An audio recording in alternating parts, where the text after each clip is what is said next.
Hi, it's Megan. I'm trying to work my way through my Giorgio Armani Eyes to Kill eyeshadows. So they look like this. Little box. Open it up and it comes out like this. These are a lot like the L'Oreal Infallible eyeshadows. In fact, Giorgio Armani is made by the same company. But the reason why you're paying more for the Giorgio Armani is almost all the time the shades are a lot more complex, and a lot of them have this amazing shifting light thing where in different angles, different lights, the color changes and you get this really multi-dimensional cool effect, which is just amazing. Much more so than the L'Oreal. And at some point I'll do reviews on the L'Oreal ones. I have to, but that's not what we're doing here. So these are going to go in reverse order. This is number 24. This is super blackened. It's called, it's like a black, it's number 24. It doesn't have a name, or I didn't find a name. It's like a blackened olive, and then it's got olive gold and like a soft copper shimmer. You can almost see green in certain angles, even as I do it here in this light. And I have outdoor swatches where you can see a little bit better. This is one of a limited edition group of 6 eyeshadows, the aqua ones, I think. And they were supposed to be limited edition, but they're still available on the Giorgio Armani site. So if you really like this one, then you should get it. What I like is just the sheer amount of colors where you have gold, you've got green, you've got copper, you've got bronze, you've got khaki. It's just really kind of fun. It's a fun shade. But I did it dry on this side and wet on this side. And you'll see the gold that I have in a second. But if you can see, I did the gold on the inner, well, okay, on this side I did the gold on the inner, and I did a little bit of the line with the gold, and then I did number 24 on the outer part of the lid, right here in the lower lash line, and then a little bit in the crease. With this side, I've been playing around with this eyeshadow wet so many times, I can't make it work as like a lid look wet. It's just too black for me. The only way to do it is to just do it as a liner or just as an all over color washed thinly wet on my lid.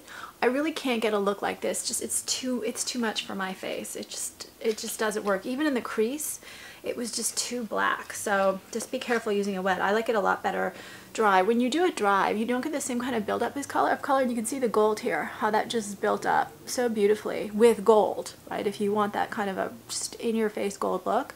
But when you do it with the black, it's just maybe a little harsh. So very pretty like this. It's kind of a soft black.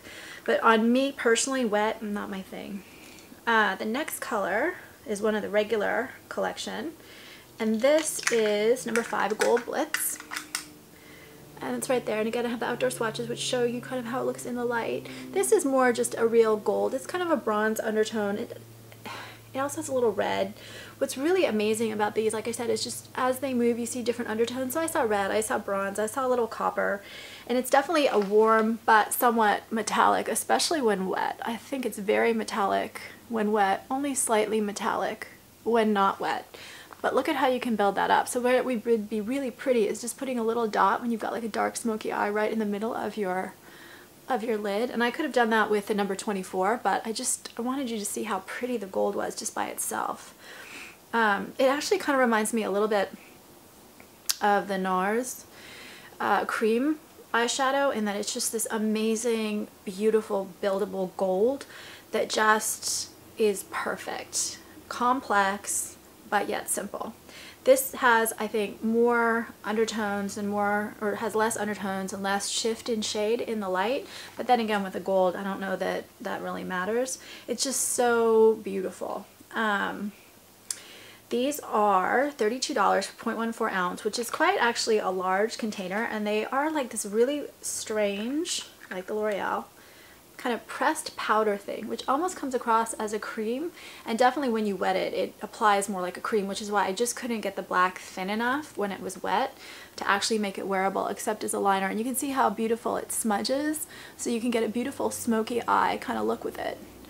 But I really like the formula. It's just very easy to work with, except for that black wet. Every other one of them I've tried wet has been great to work with.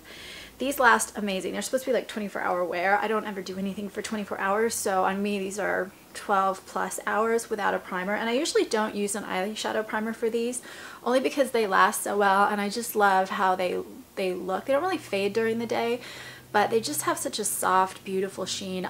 I also find them a little too easy to build up too heavy when I put an eyeshadow primer on, and I don't actually walk around like this very often, maybe at night, but I'm more likely to do kind of the softer look like that.